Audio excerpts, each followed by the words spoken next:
যারা করলা খাও না তারা একবার এইভাবে রান্না করবে, দেখবে অবশ্যই মুখে লেগে থাকবে। তো চলো আর করব না বকবক, লেটস গো ঝটপট। সকাল, সকাল ঘুম থেকে উঠে কিন্তু স্নান পুজো সব কাজ সেরে কিন্তু চলে এসেছি রান্না করে। ছেলেকে স্কুলে পাঠিয়ে দিয়েছি, ও স্কুলে চলে গেছে। আর ছেলে স্কুলে যাওয়ার পরে বাড়িটা একদম ঠান্ডা, একা, একাই বাড়িতে। তো কি করব চলো, আমি আজকে তোমাদের সঙ্গে করলার একটা রেসিপি শেয়ার করছি। তো দেখতে থাকো। এটা আমার মায়ের হাতের রান্না। আর এই করলা দেখে না, করলা আমি কোনোদিন মুখে দিই না। এখন এত ভালো লাগে খেতে।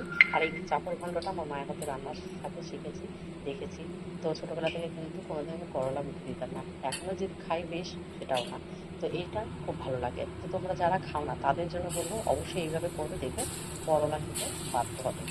গরম গরম ভাতের সঙ্গে না এটা আরো বেশি ভালো লাগে।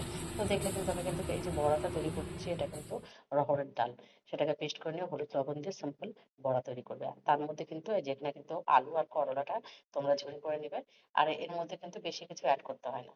তেল ছেড়ে দিয়ে পাঁচফোড়ন, লঙ্কা পরিমাণ মতো দিয়ে তোমরা আলু আর করলাটাকে তেলের মধ্যে ভালো করে কিন্তু কষিয়ে নেবে। হলুদ লবণ আর লঙ্কার গুঁড়ো দিলে দিবে, নাহলে অ্যাভয়েড করতে পারো। তো আমি কিন্তু হলুদ লবণ লঙ্কার গুঁড়ো দিয়েছি, আর জাস্ট একটু চিনি ফেলে দিয়েছি। তার মধ্যে কিন্তু জল অ্যাড করেছি। ভেজে নেওয়ার পরে কিন্তু জল অ্যাড করে তোমরা কিন্তু এই বড়াটাকে দিয়ে জাস্ট একটু কষিয়ে নেবে। আর তার নামানোর সময় গরম মশলা দিবে। তো খুব সুন্দর একটা টেস্টি রান্না করলার। তো দেখো এখানে গরম গরম ভাতের সঙ্গে খেতে খুব সুন্দর লাগে। তোমরা এইভাবে একবার ট্রাই করবে, দেখবে কেমন লাগে। তো চলো, কেমন লাগলো ভিডিওটা আশা করি সবার একটু কমেন্টে জানাবে। আর কে কে করলা খাও না অবশ্যই আমাকে একটু কমেন্টে জানাবে। ঠিক আছে, থ্যাংকস ফর ওয়াচিং।